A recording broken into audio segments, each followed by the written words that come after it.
ꯕꯦꯃꯒꯤ birthday ꯊꯦꯝꯕꯤꯒꯤ farewell ꯁꯤꯁꯨ boarding ꯆꯪꯈꯤꯗꯧꯔꯦ 12 ꯊꯥꯕꯒꯤ ꯃꯥ IS ꯑꯣꯏꯒꯦ ꯍꯥꯏꯕꯒꯤ ꯑꯁꯥꯗ ꯀꯟꯅ ꯍꯣꯠꯅꯖꯔꯤ ꯗꯣꯛꯇꯔꯅꯤ ꯗꯣꯛꯇꯔꯔꯣ ꯂꯥꯛꯑꯣ ꯁꯦꯀꯦꯟ ꯁꯦ ꯃꯣꯏ ꯑꯍꯨꯝ ꯆꯦꯟꯕꯗ ꯁꯦꯀꯦꯟ ꯇꯥꯈꯤꯕꯅꯤ चलो मा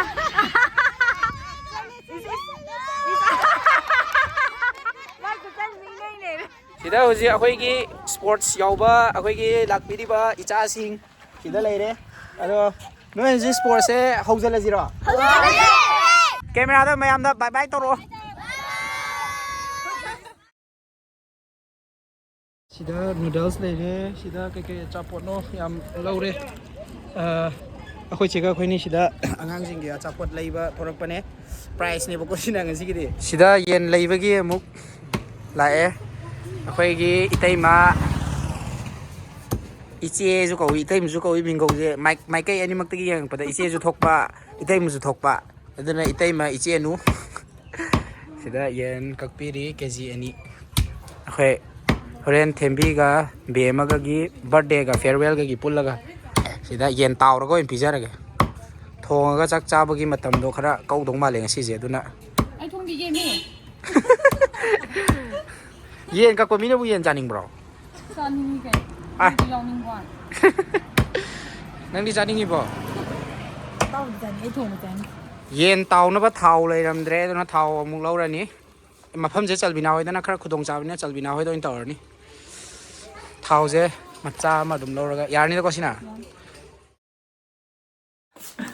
mayam ngasi gi video je he ubda dum kairom di khalamani akhoi video je smile tawbne ko si je angang gi sports haidi mo je chahi chupa laik ta muraga hojik se winter vacation gi ke heta yam sana ningba yam langning ba matam ne ba ado aina ju momang da mo je lamjen thabi khotpi kitang tawruba adagi aingonda sports sin je na dom tawle re ba aduna aina akhoi lerak ke angang gai je laikai thangna ba ju moi hayo di hai gi bne ko si je han boina sum angang gai ji gi sinbi ge na tawbne aduda sina price ni ko अखोना game से अंगांग कयाम लाई ये game से मखन से येंगे हाइदी अंगांग मी याम तादी game मखल याम रोय अदुगा अंगांग दो याम दबि लादी game से मु खितंग मखल अमानी खरा थोरके बको लमजेन जे मेन ओइना लमजेन जे तौदोने बा ngasi je aduga ngasi je अखोइ जे बेमगी जु बर्थडे निमित तावा तो बर्थडे गे मा बर्थडे गे तो क्वीन गी कनो तो स्मूथ चादो मा चादो नते बर्थडे गी ने हाइ मा ये लद aduga kaino do hoi lai khusang bi thembi gi su ma je outside ta ma gi hotel management gi da goa da chakhi do ko adu gi ma gi su farewell oina akhoi je singju akhoi gi hona bi akhoi singju tawrani aduga yen kg ani leire e akhoi team se tawra go in charge chak oin chaba gi di matam du chang wa dong ma leng si je aduna tawraga aduga singju du ma ga tawraga aduna akhoi sports se loira matung da akhoi gi team khara sang tang sauba sports angang gi je loira matung da khoi le ga angang gi khoi video se yam phat nei angang gi yam harau dum toy ado khoi na smai na lamje au tha sa bo khai yen hai na se yam kui rabne ado ngasi timing kitang phangai ngasi to ko ado akhoi je sida kaino ni ko pra haiding si di pra angang jing gi entertainment hai tai ne moi da harau jan ngai ta akhoi je boy gum ba kai gum ju pi jan khana bane ado moi je sahi chupa boy lai se uraga hosi se pen ma matam ni adu pisal di harau roi adona sigu akhoi ge se be me di mi thai ju da harau alu bujia gum ba lagi copy ko phang ni copy ko jina akhoi gi consolation prize first second third ta dra ju ai ayaw ba gai gi ne sina aduga akhoi gi smooth leire sida adagi sida chapor makhal ani leire si gai je tau jarage first tab na chapor makhal hum ko aduga second tab na ani third tab na amtam okay adumai torse akhoi angang jingi price se huji akhoi kaino da pure pet ki bora ji doina hapaga puthoni adudi setra ju dum hapsang go kaino oh friend mai gi piban wai ni nga ida huji akhoi gi sports yauba akhoi gi lakpiriba icha sing sida leire ado noi ji sports se haujala jiro ado ngai khu hauba yadriye kaino thoraktri haba nelangam bi hoi degi nei chamcha hoi thoraktri bako akhoi team gi mi loi thora kan ho dam ne lang no ithoi ba maya i ho ge lang ji ge no adudi ngaktang moi ngai boi na akhoi asile amot baje kitang khuntok si ko punna se khuntok si hong na ro oi thau ro chelo asai dai jo khara khunji lao เซ่สิเดbottle มาคุมก็ตายคุณจะรอhow คุณน่าโรการันตูนุก็เซ่คุณจะรอสปอร์ตเขาจะละเซ่hard meเซ่ตักคุณจะน่าโรเขาจะละได้ไหมชียามคุณไม่มีกี่price เลยก็ยามนะคุณตกบ้างไม่มีกี่price เลย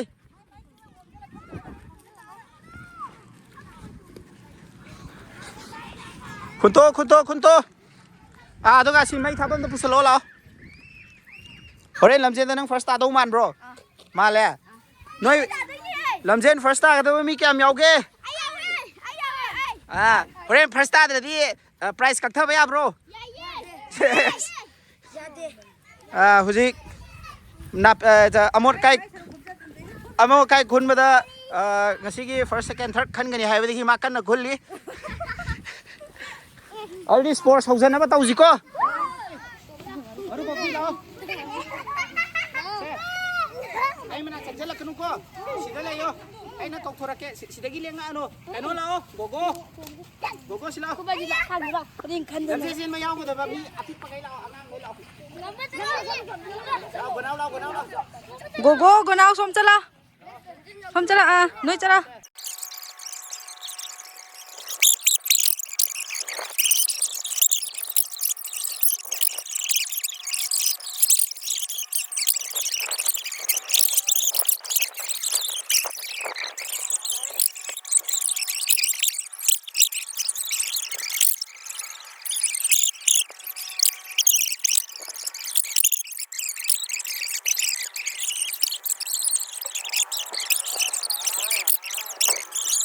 One, two, three. Chelo, nak kerai tu mati siapa? Asi first, second, third. Law sudah, noi chen, betul noi na first, second, third tadi. Very good. Law sudah pun law. Juga matang dah. Sub junior boy semua law. Law, noi law. Lamba. Mak leho ready. Kan ya, kau kok ai ngangi tahu kok. 1, 2, 3, hai kan chen tu ni. Hai kan dah, 3 hai kan dah. Aduh, kamera asom dah just, ye ngoko pasal na. Ready, 1, 2, 3. Hema, Karina. Chelo.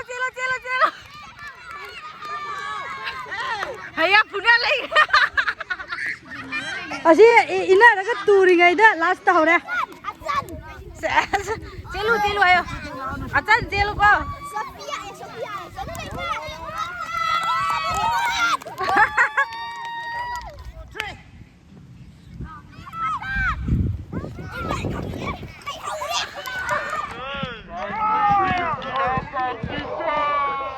Masa hai pekang dah pak. Nang, oi. Se, hai, smile leo. Maka tu nama lagi video leo. Tengok kita ngandung. Hai ko. Hana siapa ya deh, Three.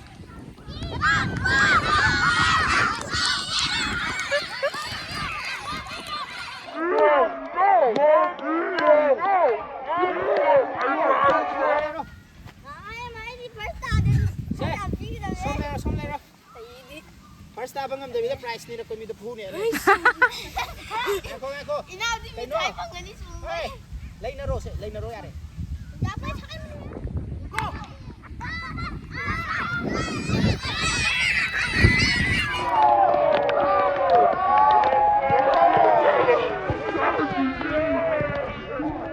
Matanggi round participant. Sis yoga to sa lady. Se. Sige, ay na lepi papasa le roto.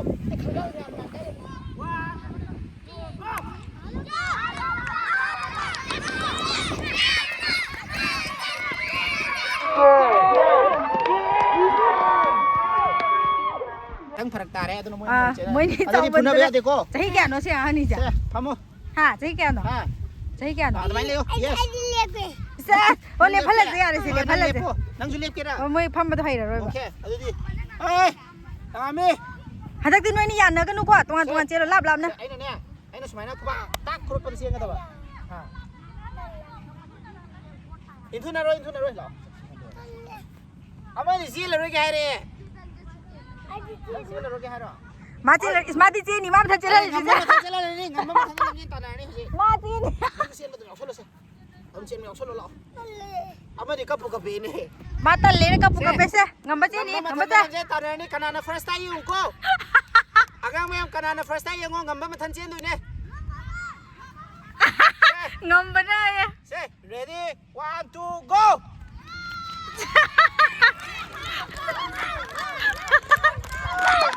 งำมาได้ first time เลย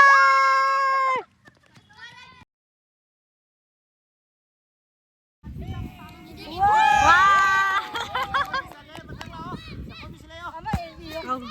Boy na nakatawa ini. Mauro 1, 2, go! ฮะ Hello dre. May tay lay mamulo. Yan sao lay ro ya de. Ngamba. Sing ngamba kau ro. Ngamba ngam give sing prize. Kako. Ngamba ngamba sing go. Prize pira ni adu ka ngamba sing pira ro. Tin lay ro ko. Ngamba le prize ni tu phang dre phang ro. Chân vào cái price Se. Ado chan give sing do. San le na tang iro ba. Ko lo ba. Se. 1 Check, asida yan kau ko asida na ba? Check. Yo boleh dah. Kau ni laga. Check, asida chan na ba kau? 1, 2, go. Kau ro. Ses as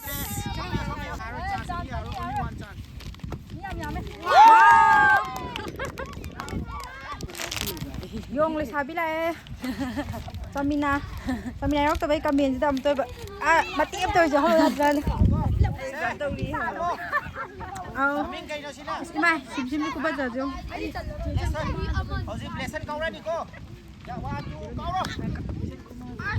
phải đây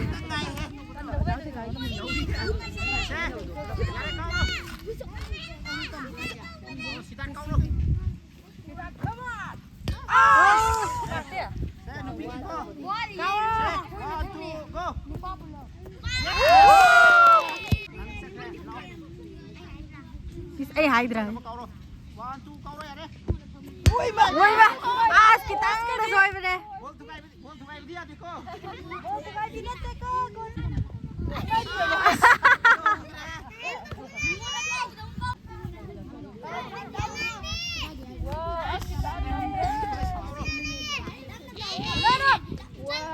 Wah, chale.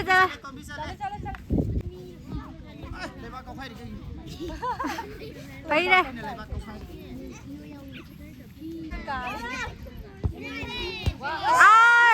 Cái tăng đây vào đây.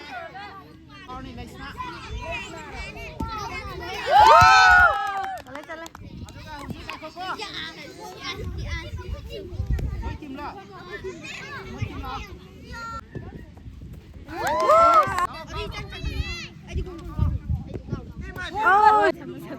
Chalo. Ma.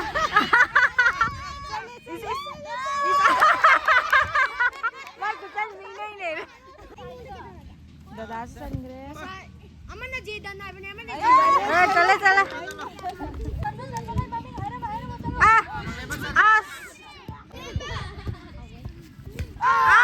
Kitang duwale.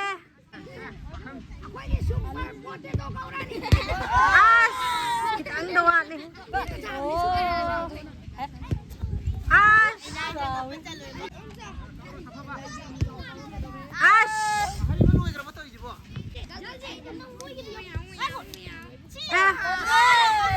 Lại cô sang đi xe. Lại cô sang đi em sau lại thế nào? Pixel mà hay pixel bị âm đấy đi.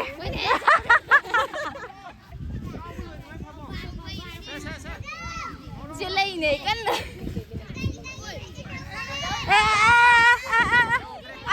vô lên tông anh. Hay mà mang liều đi rồi nha.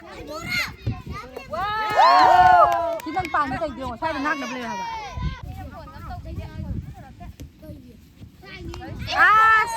Mà phải được cái.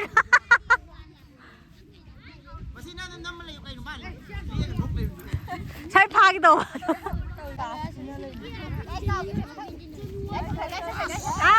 phải cái đấy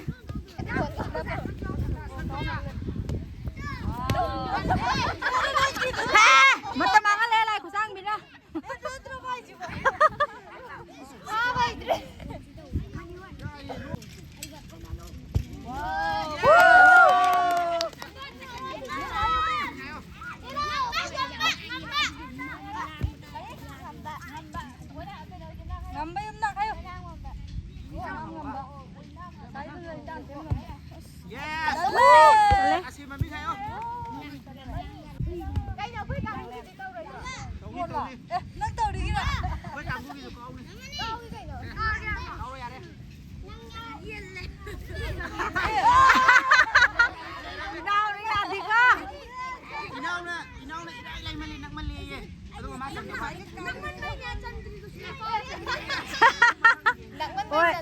ôi nông dân bây giờ thì đi đâu nè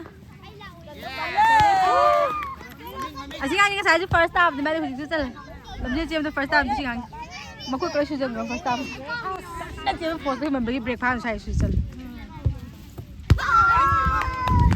tarang lo is tarang na này đấy mami ngang à bia mà mami ngang à mami ngang à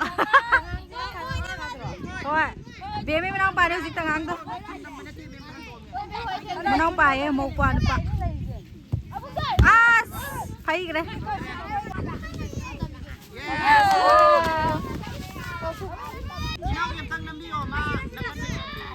thôi mà nó bên bây giờ đập này yang gì lap à yang gì evidence di mấy này đâu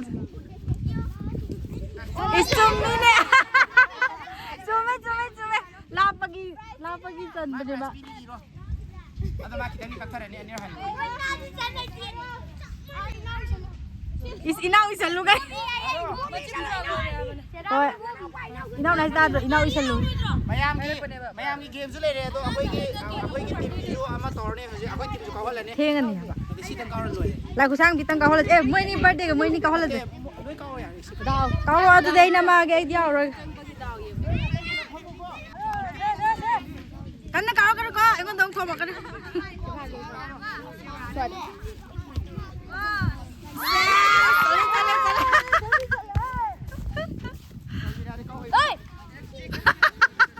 Selena kariba ngang ni an Hembi Sala hai Hembi nuda sama biran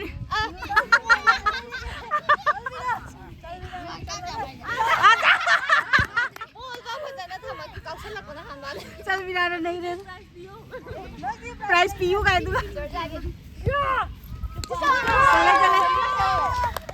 कोई गोल चनबा ngamgiba mi masing je odokna yamgre goal chanba je yam chanba ngamgre aduga khoi leireba price ga khoi ji gen thokna ni adu khangani aduga sina kaino gi lamjen gi ko okay adu hoje khoi gi team member no ji price ko sina binaba stage ta kok salali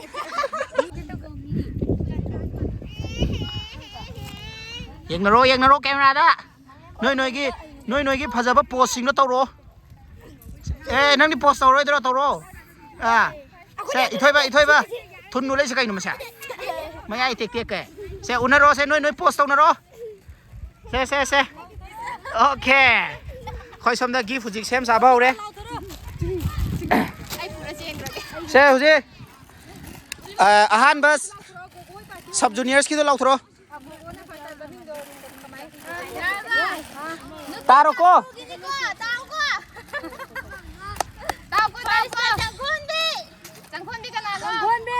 Sangkhon bi price lo se som da lao Sangkhon bi price kusina bi ga ba laga bi se okay sub juniors ki lamjeng ni ko sina mathang karano alao second se moi ahum jen mata second ta gi bani mathang maitai leima mana third ta bani ahum jen mata ado yao mathang lokholo sub juniors boys silaiba Silay ba silo lo? Kuba khujalo kuba khujalo. Yes. Silay ba? Okay. Second. Blesson. Blesson. Blesson lo. Se. Lâu rồi silay price lâu rồi. Price lâu rồi. Mà ngao đấy, Blesson ngao đấy. Okay. Third lâu throw. Siddharth. Yes. Siddharth. Siddharth. Okay. Duga mà third. Tangbi. Tangbi first. Tangbi first. Okay. Aduga mà thang. Bizia.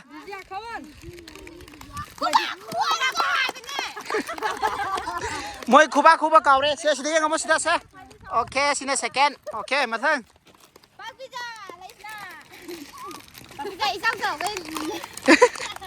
Okay. Aduga còn nãy đi lâu rồi nè Zapot. Còn nãy lâu rồi. Say hi rồi. Ngamba. So sige ngamba nè. Ngamba ngay ko. Ngamba lao. Thôi. Ngamba yam nè khoi confusion tau đấy. Se som da. Ấy nó thun luôn lấy được bộ. Se. Ngamba. Manglemba. Yes. Manglemba. Okay. Hẹn thôi ba. Lao thun na.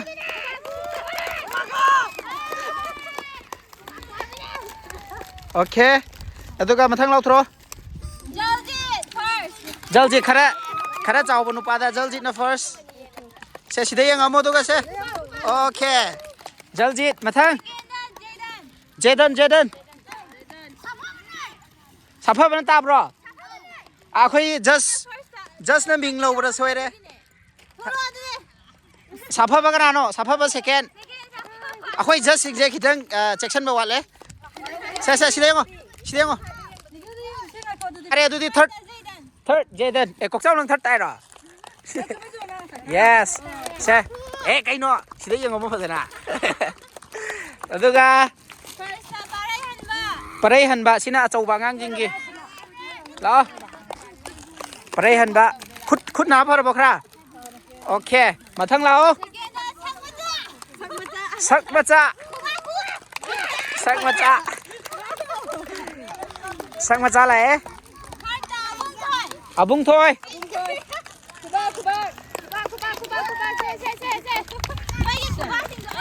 Okay. Aduga kano ki loi ra ba? Namjeng ki loi ra?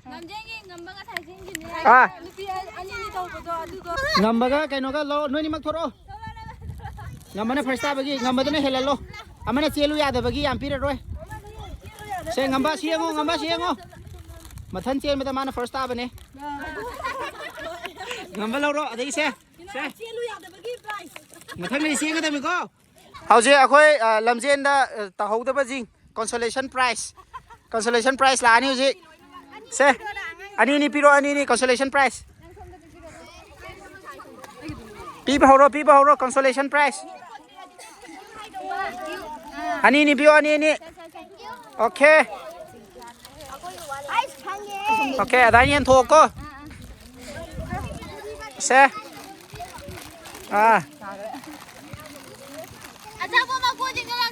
Achapon maku sila cara lang thekya dekho. Asi khuntro aduga ne. Asigi mai thaban je. Asi to huntom gada ba. Consolation prize lore huji ball chan bagi mu lau thorani ko. Sina farewell ga birthday kangu ga gi thamjang re. Birthday girl sida le re. Aduga farewell ada lai busang bi kanu yeli. Support yeli ngang da. Makhong chumbagai. Changkhonbi. Yes. Goal chan gi bagi. Lauro. Okay. Nate mai yam masa am thi. Silaiba kitang thuna thoro Silabi mathang law phokro do. Mathang na tangbi mathang mo hayo.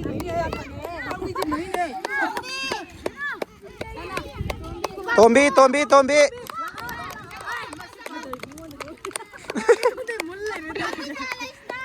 Laisna goal chan magai lao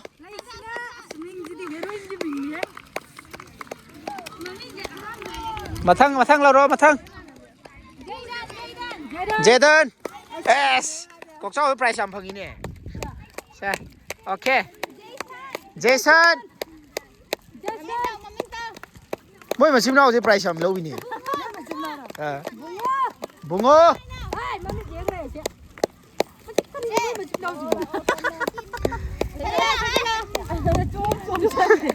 okay sana thôi chelo okay mặt thang Oliver chelo okay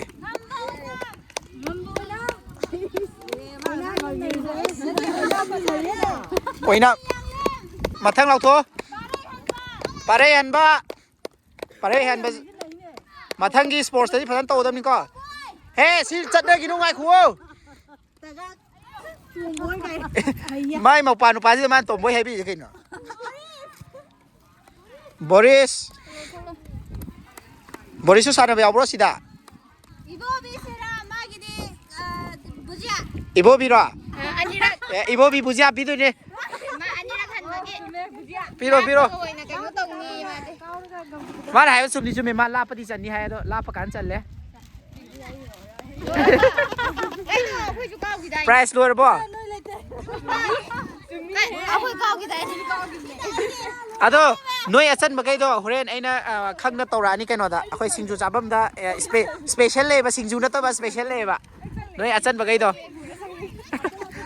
ado noi hujik ngasi price phangau da ba kai do mathang tha da zo mong tong ni kan na noi chan ni ngai adagi lamjen ngam ni ngai to ko mathang tha da noi lo yaw ko dro okay dang chelu ya da mathang cheng ka dro ma chen ni hai mathang tha da di ado mathang da noi gi namana bi jing ju dum hai ko ba ko mathang tha ju to doi ni aduga mathang tha da di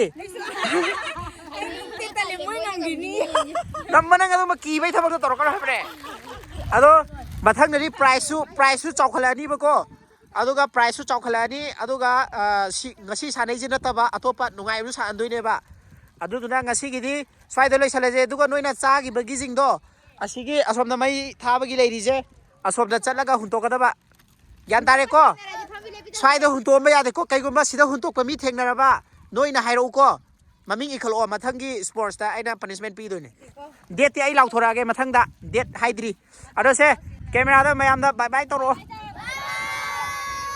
hojik angang jingi sports loisan grabani na hojik akhoi ngasi ahan gi da mai onjala ge sina magi farewell ta do re ge si je aduga magi na birthday be magi birthday thembi gi farewell ado hojik akhoi asom da acha tha khara mu silurani aduga akhoi charaga ngasi gi farewell ga birthday ga pangthorani cake ti ka aroi akhoi gi oina cake se kakpa je haite ba ko yam chana de ba akhoi na kakpa je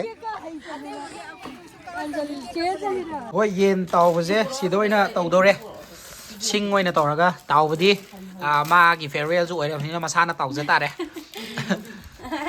moina chabada leiri Pesa bde mu thokte ko yen kg ani jina kona gadro tawra chabai di kona ni da ko ha asi joi leiri ne sing khai oye moi singa khai ba leitre aina khai tare hoji ꯑꯗꯣ ꯑꯩ ꯈꯥꯏꯒꯦ ꯇꯧꯕꯅꯦꯕ ꯑꯗꯨꯒ ꯃꯣꯏꯅ ꯑꯩꯗꯣ ꯍꯩꯃꯜꯂꯦ ꯈꯥꯏ yare pandre ai khai ke se ꯅꯦ Phokro chai ba ko. 와 tabina kaya rakta khai na do male ꯑꯗꯨꯗ ꯑꯁ ꯈꯪꯗꯦ ꯃꯌꯥꯝꯂꯛ ꯇꯧꯕꯗ ꯇꯥꯗꯧ ꯃꯥꯜꯂꯦ ate noi sing je kaya khai ba ngai bo oidre ꯁꯤꯡꯗꯣ ꯅꯠꯇꯦ ꯍꯩꯇꯕꯩꯅꯦ ꯏꯁ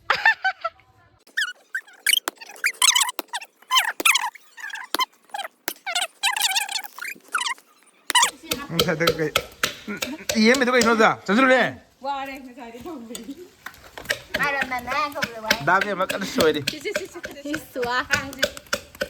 시스탕지 이게 ꯈꯥꯡꯗꯦꯅꯦ ꯃꯥ ꯑꯄꯤꯛꯄ ꯑꯩ ꯇꯧꯔꯤ ꯑꯁꯛꯁꯦ ꯐꯣꯟꯁꯤꯗꯤ ꯑꯩ ꯑꯗꯩ ꯑꯩꯅ ꯇꯧꯔꯤ ꯃꯤ ꯌꯦꯟꯁꯦ ꯆꯦꯟꯖꯟꯁꯨ ꯇꯥꯎ ꯇꯧꯁꯟꯅꯩꯅꯦ ꯃꯥꯡꯈ꯭ꯔꯦ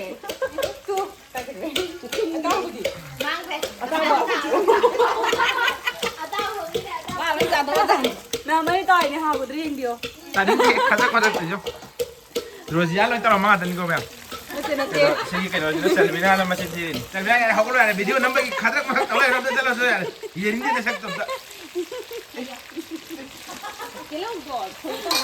ꯁꯦ ꯅꯦꯀꯨꯅꯤ ꯑꯃꯃꯝ ꯅꯝꯃꯗꯅꯦ ꯅꯦꯀꯨꯅꯤ ꯅꯦꯀꯨꯅꯤ ꯂꯩꯔꯦ ꯁꯤꯗ ꯑꯗꯒꯤ ꯁꯤꯗ ꯑꯩꯈꯣꯏ ꯆꯦꯁꯇꯥ ꯂꯩꯔꯦ ꯍꯥꯏ ꯑꯩꯅ ꯅꯝꯃꯤ ꯎꯕꯨ ꯎꯖꯥꯠꯂꯣ ꯀꯦꯃꯦꯔꯥꯃꯦꯟ ꯕꯦ ꯑꯃꯁꯤ ꯂꯩꯔꯦ ꯅꯠꯇꯦ ꯑꯣꯗꯤꯀꯥ ꯍꯧꯖꯤꯛꯇꯤ ꯎꯕꯨ ꯆꯠꯂꯣꯏ ꯁ꯭ꯋꯥꯏ ꯎꯗꯕꯤꯗ ꯕꯦ ꯀꯦꯃꯦꯔꯥ ꯅꯝꯕꯩꯅ ꯈꯪꯗꯕ ꯑꯩ ꯁꯤꯗꯒꯤ ꯑꯦꯝꯕꯤ ꯂꯩꯔꯦ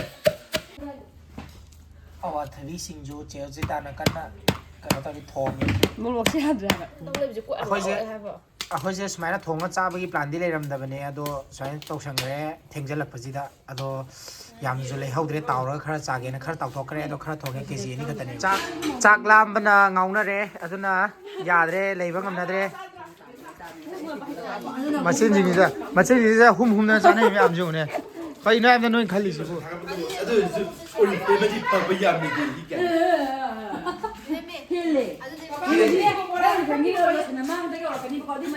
바바이 신주 뭐라 가까이죠? 신주 뭐라 가까이죠? ꯀꯩꯅꯣ ꯑꯩ ꯇꯦꯛꯄ ꯀꯨꯏꯔꯦꯕ ꯑꯗꯨ ꯍꯧꯖꯤꯛꯐꯥꯎ ꯈꯔ ꯂꯩ ꯕꯣꯔꯗꯤꯡ ꯆꯪꯈꯤꯗꯧꯔꯦ 12 ꯊꯥꯕꯒꯤ ꯃꯥ IS ꯑꯣꯏꯒꯦ ꯍꯥꯏꯕꯒꯤ ꯑꯁꯥꯗ ꯀꯟꯅ ꯍꯣꯠꯅꯖꯔꯤ 독터니. ꯗꯣꯛꯇꯔꯔꯣ ꯑꯦ ꯀꯔꯤ ꯁꯥꯏꯟꯁ ꯗꯣꯛꯇꯔ ꯂꯧꯕꯅꯦ ꯑꯗꯩ ꯁꯤꯁꯨ ꯒꯋꯥꯗ ꯆꯠꯈ꯭ꯔꯅꯤ ꯑꯗꯒꯤ ꯑꯁꯤꯁꯨ ꯉꯁꯤ ꯕꯔꯊꯗꯦ ꯁꯣꯏ ꯆꯍꯤ 19 ꯁꯨꯈ꯭ꯔꯦ ꯂꯩꯁꯥꯕꯤ ꯐꯥꯈ꯭ꯔꯦ ꯚꯤꯗꯤꯑꯣ ꯌꯥꯎꯕ ꯌꯥꯗꯧ 마ꯗ꯭रे ꯀꯩ ꯕꯤꯃ ꯅꯥꯏꯇꯤꯟ ꯍꯥꯏꯌꯥ ꯃꯪꯒꯟꯗꯣ ꯂꯒꯥꯕꯤ ꯑꯩꯈꯣꯏꯗꯤ ꯍꯥꯃꯨ ꯑꯗꯨꯝ ꯅꯝꯒꯤꯅꯤ ꯆꯞ ꯃꯥꯟꯅꯩ sina hale sina hale sina chakrani yen si yen atawbane bako ado yen ꯁꯤꯗ ꯍꯥꯞꯄꯝꯕꯅꯦ yen ada nga kalo si yen atawbane bako ado yen je mayam si je yen atawbane bako ado yen ataw je ngasai mana tawgimne do mana haibai matungina yen je handaramena hai ado sida magic tawa magic tawa mi yaure yen atawa matumda magic tawa yaure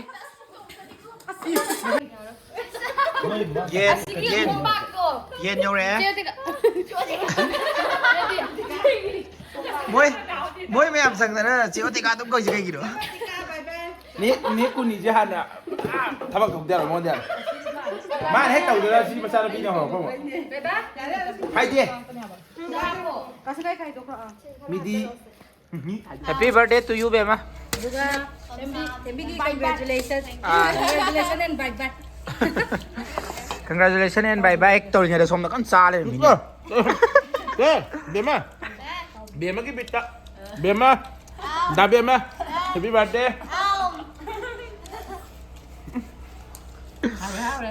ꯑꯗꯨꯗꯤ ꯆꯥꯕ ꯍꯧꯖꯤꯜꯂꯁꯦ ꯅꯍꯥꯟꯒꯩꯗꯤ 이놈 ꯆꯥꯅ ꯑꯗꯨꯝ ꯊꯣꯡꯕꯅꯦ ꯑꯗꯣ ꯉꯁꯤꯗꯤ ꯊꯣꯡꯗ꯭ꯔꯦ ꯉꯁꯤꯗꯤ ꯑꯩꯅ ꯑꯣꯏꯅ ꯁꯨꯝ ꯊꯣꯡꯉꯦ ꯗꯞ ꯁꯦꯝꯃꯒ ꯑꯝꯇ ꯌꯥꯅꯤꯡꯗ꯭ꯔꯤꯁꯦ ꯀꯩꯒꯤꯅꯣ ꯆꯥꯕ ꯂꯣꯏꯅꯔꯕꯅꯤꯅ ꯑꯝꯇꯕ ꯇꯧꯔꯤ ꯃꯌꯥꯝꯁꯦ ꯌꯦꯡꯉꯣ ꯑꯩ ꯌꯥꯏꯌꯦ ꯅꯣꯏ ꯇꯧꯏꯗꯨꯅꯦ ꯑꯩ ꯅꯝꯃꯤꯁꯦ ꯆꯥꯕ ꯂꯣꯏꯁꯜꯂꯕꯅꯤꯅ ꯖꯒꯠ ꯄꯨꯝꯅꯃꯛꯀꯤ ꯋꯥꯔꯤꯅꯤ ꯃꯣꯏ ꯁꯥꯟꯅꯩꯁꯦ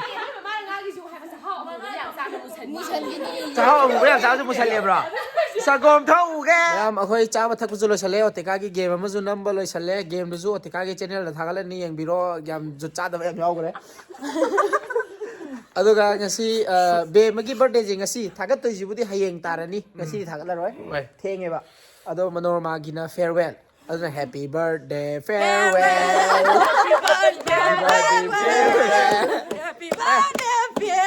라비는 조기 데뷔대 기타 해가 나가 조기